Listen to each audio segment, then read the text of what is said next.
안녕하세요. 어떤 일로 연락 주셨을까요?에 대한 변협 등록 가사법 형사법 전문 변호사 지재훈 변호사입니다.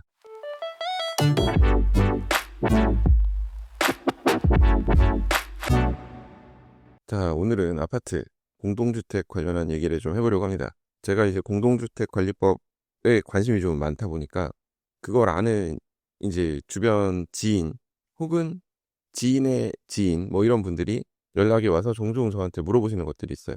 그중 대표적인 것이 바로 입주자 대표 회의 혹은 관리 주체 마음대로 이제 공사업체, 뭐 용역업체를 선정하는 것 같은데 이거 좀 문제가 있는 거 아니냐. 어, 처음부터 특정 업체를 정해놓고 사업을 진행을 했다. 내지는 뭐 알아보니까 누구랑 어떤 관계가 있는 회사라더라. 근데 이거 어떻게 할 수가 없느냐라고 질문을 많이 주시는데요. 이제 결론부터 말씀드리면 뭐 뾰족한 방법이 없어요. 솔직히 말씀드려가지고 정말 눈에 띄는 비리, 배임에 해당될 정도의 비리를 저지르지 않는 한은 입주자 대표회의나 관리주체 마음대로 선정을 얼마든지 할 수 있어요. 아니 그런 게 어딨냐 라고 하실지 모르겠습니다만은 그런 게 여기 있고 공동주택관리법에 그렇게 규정이 되어 있달까, 터치를 하지 않는달까. 아무튼 공동주택관리법에 빈 곳이 참 많아서 그거를 잘 이용해 먹으면 얼마든지 원하는 업체를 선정할 수 있어요. 뭐 입주민 눈치를 딱히 보지 않는다거나 입주민들이 크게 관심이 없는 단지라면 뭐 마음 놓고 원하는 업체를 선정할 수 있죠. 자, 오해하지 마세요. 저는 원하는 업체를 선정할 수 있다고만 얘기를 한 겁니다. 그 뒤에 어떤 일이 벌어지는지는 모르고 정말 그 뒤에 문제가 있다고 한다면 그거는 당연히 형사고소해서 해결할 수 있는 문제고, 오늘 문제는, 오늘 제가 드리고자 하는 얘기는 그냥 관리주체 혹은 입주자 대표 회의에서 특정 업체 선정을 원하는 경우에 이런 식으로도 얼마든지 사업자 선정을 할 수 있다. 뭐 이런 얘기를 좀 해보려고 합니다. 물론 이제 다들 이렇게 얘기합니다. 우리 아파트 단지 상황을 잘 아는, 혹은 내가 생각할 때 아니면 우리가 생각할 때 적절하다고 정말 주변 추천받아서 잘 하는 업체라고 얘기를 들어서 선정을 하려고 하는데 그게 잘못된 거냐, 뭐 이런 식의 말씀을 하시는 경우가 있거든요. 오히려 빨리빨리 공사 진행하고 그래야지 입주민들이 더 좋은 게 아니냐. 입주자 대표회의 의결 정도만 있으면 되지 뭐 사업자 선정 지침까지 다 지키라고 하느냐, 걸리적거린다, 뭐 이런 식의 하소연 아닌 하소연도 하시는 경우가 있는데, 모든 사람이 다 선한 의도를 가지고 행동을 하는 건 아니기 때문에 이제 절차적으로 제한을 해 놓는 거죠. 비리가 발생하기 쉬운 곳에 조금의 안전판 같은 걸 세워 놓는달까요. 그런데 이제 그 안전판을 방패막이 삼아서 오히려 더 대놓고 본인들이 원하는 대로 하는 경우가 없지는 않죠. 근데 아무리 그렇게 마음대로 해도 사실 막을 방법이 없다는 얘기를, 그러니까 결국 그런 게 보기 싫으면 본인이 직접 입주자 대표회의 회장, 뭐 동대표 이런 걸 하셔야 된다는 얘기를 오늘 좀 해보려고 합니다. 자, 이제 총액 500만 원 이상의 뭐 공사나 도급이나 뭐 이런 거를 어느 곳에 맡기려고 한다면 아파트 단지에서, 그러면 사업자 선정 지침 적용 대상이 됩니다. 쉽게 말씀드려가지고 입찰 절차 거쳐가지고 진행을 해야 된다는 얘기죠. 수의 계약하지 말라 이런 얘기입니다. 이제 사업자 선정 지침 적용해서 입찰 절차를 진행을 하면 뭐 이런저런 제약이 따르긴 해요. 그 선정 지침을 지켜야 되니까. 근데 그거는 사실 조금 불편함을 주는 정도이고, 제가 이제 말씀드리겠지만 이런 식으로 다 원하는 업체 선정을 충분히 할 수 있습니다. 사업자 선정 지침을 따르더라도.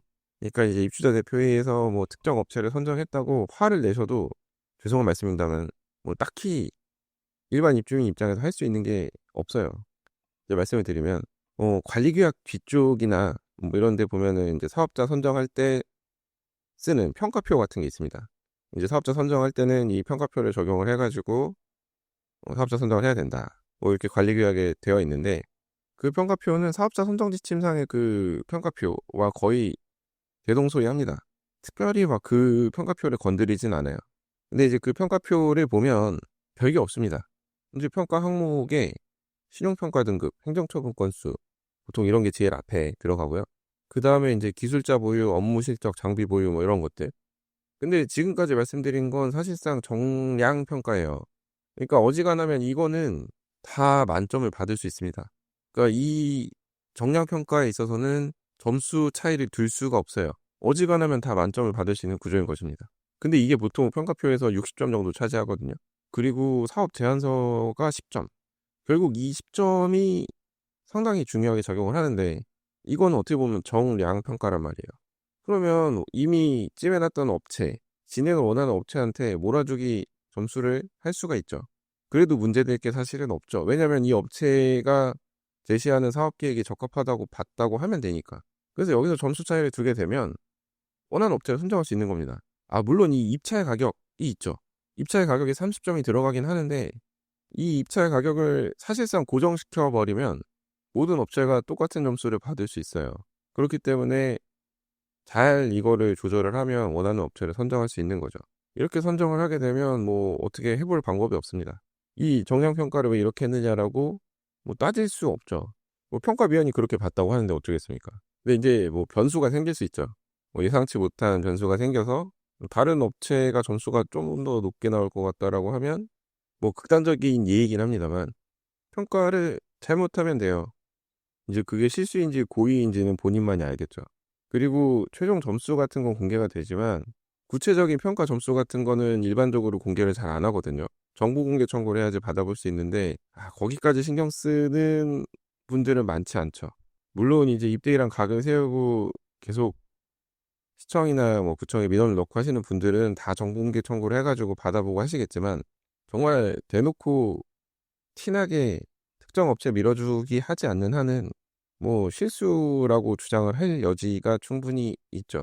그리고 설령 그게 거의 고의에 가깝다고 해도 과태료 부과받는 정도로 끝나는 경우가 많습니다. 그 관리 감독 의무가 있는 시청이 수사기관도 아니고 막 뭘 얼마나 어떻게 했는지까지는 잘 살피지 않아요. 그냥 눈에 드러난 잘못이 있으면 그거에 대해서는 제재를 하려고 하지만 이 사람이 왜 평가를 잘못했는지 일부러 그랬는지 업체랑 짜고 쳤는지 뭐 이런 거는 아니라고 하면 그만이고 그 이상을 어떻게 강제로 수사를 하겠어요 어쩌겠어요.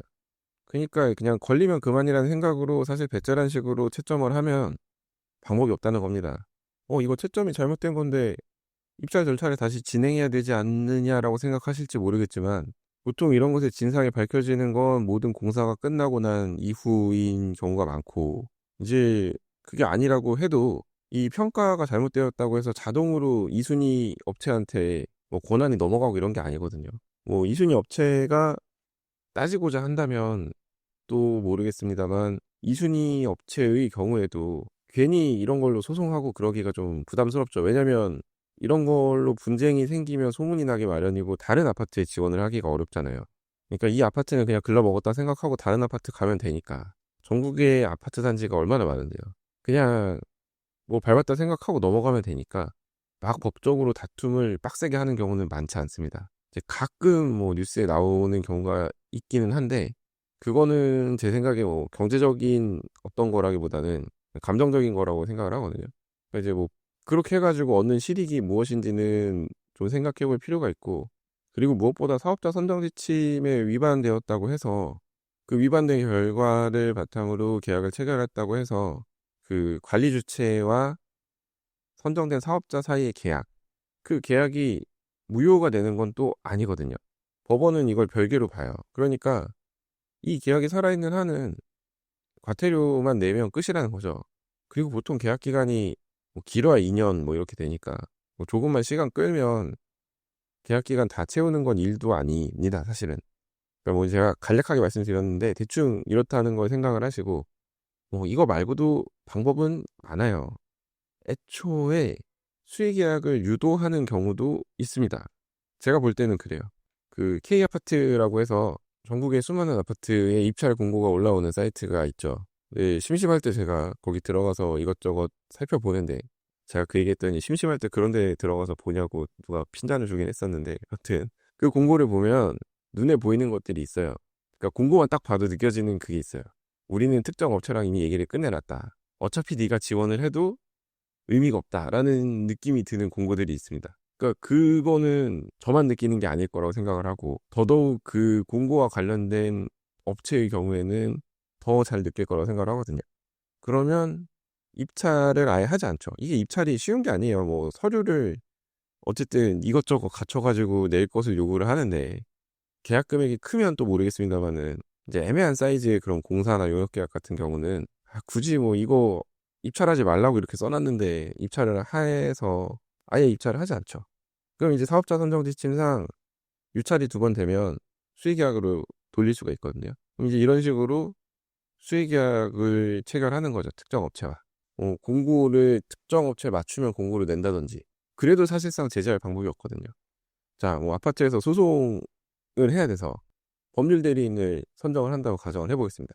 그래서 이제 그 입찰 절차를 거치기 위해서 공고를 내는데, 뭐 어떤 분께서 너무나 제 얘기를 듣고 저로부터 상담을 받고, 이 사람은 믿을 만하다라고 생각을 해서 저를 법률 대리인으로 선정하고 싶으신 경우에 공고를 내면서 법무법인 말고 개인 변호사 사무실일 것, 뭐 이런 식으로 제한 요건, 자격 제한 요건을 둘 수 있죠. 이유와 갖다 붙이기 나름이죠.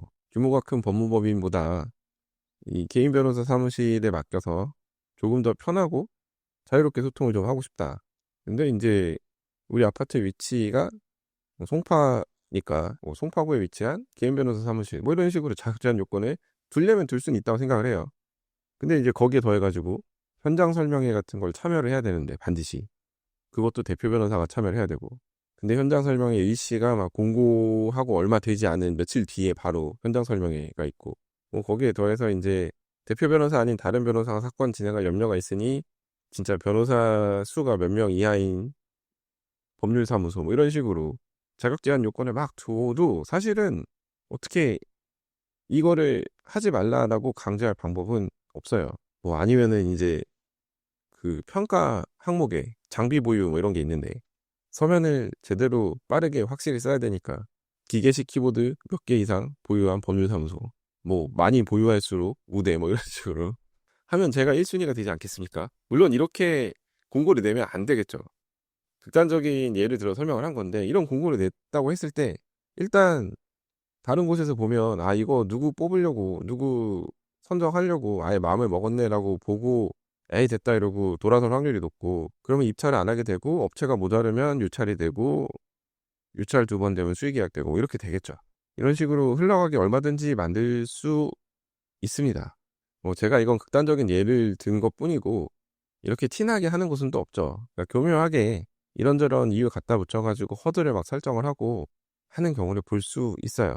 근데 이제 이렇게 티나게 하는 경우라고 하더라도 이걸 어떻게 공고 자체를 무효로 만들 수 있을지 생각을 해본다면 뭐 이 공고와 관련된 입주자 대표의 의견이나 뭐 이런 것에 대해서 가처분 신청을 하는 걸 고려해볼 수는 있겠지만 진짜 해도 너무하는 경우에 근데 굳이 같은 느낌이 들죠. 특정 업체를 선정하는 게 꼴 보기 싫어가지고 내가 입주자인데 그것에 대해서 이제 법원에다 가처분 신청을 한다? 내 돈 들여가지고 그거는 또 쉽지 않죠. 그래서 이건 아니다 싶어서 일단은 구청이나 시청 담당자에게 읍소를 해보지만 담당자 태도가 일단 뜨뜻미지근하고 결국 돌아오는 그 마법의 한마디, 공동주택관리법령에는 이와 관련한 규정이 없어서 어떻게 해드리기가 좀 그렇다. 우리도 뭔가 시정명령을 할 근거가 빈약하다. 뭐 이런 식의 답변을 받으실 가능성이 높습니다. 네, 그런 거예요. 그리고 이제 이런 걸로 민원 제기하시는 분들 얘기를 들어보면 뭐 구청 담당자가 이런 얘기를 한다고 해요. 그냥 여기까지 안 가져오면 단지 내에서 얘기로 잘 해결하시면 저희가 개입할 일은 아닙니다. 뭐 이런 얘기를 듣는 경우가 종종 있다고 해요.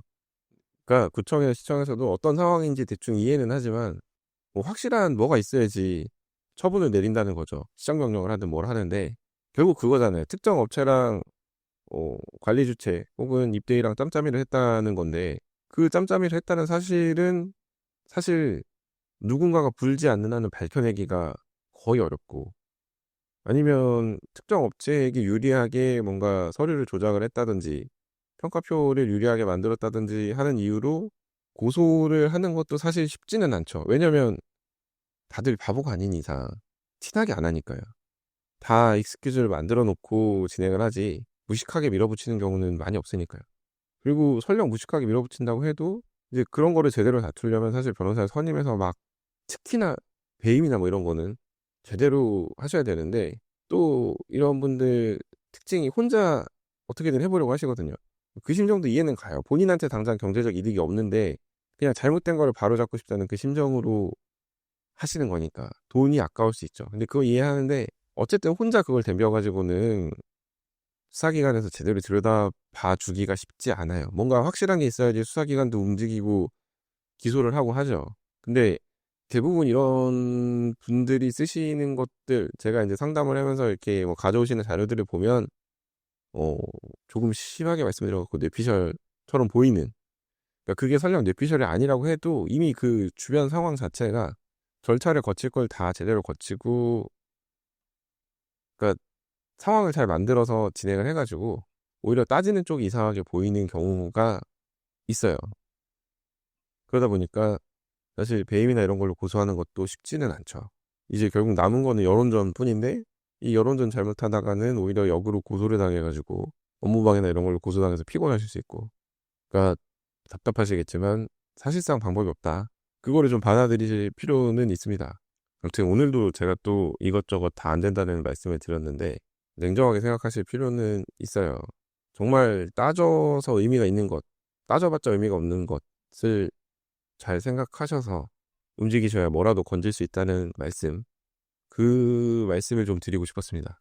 너무나 기대에 찬 마음으로 저한테 상담 요청을 주셨다가 실망하시는 분들을 너무나 많이 봤기 때문에 이거 잘못된 거 맞죠? 하고 오셨는데 제가 잘못된 건 맞는데 방법이 없습니다라는 말씀을 드렸을 때 그 억울해하시는 표정, 전화통화의 경우에는 갑자기 흐르는 정적. 근데 저도 뭐가 돼야 된다고 말씀을 드리죠.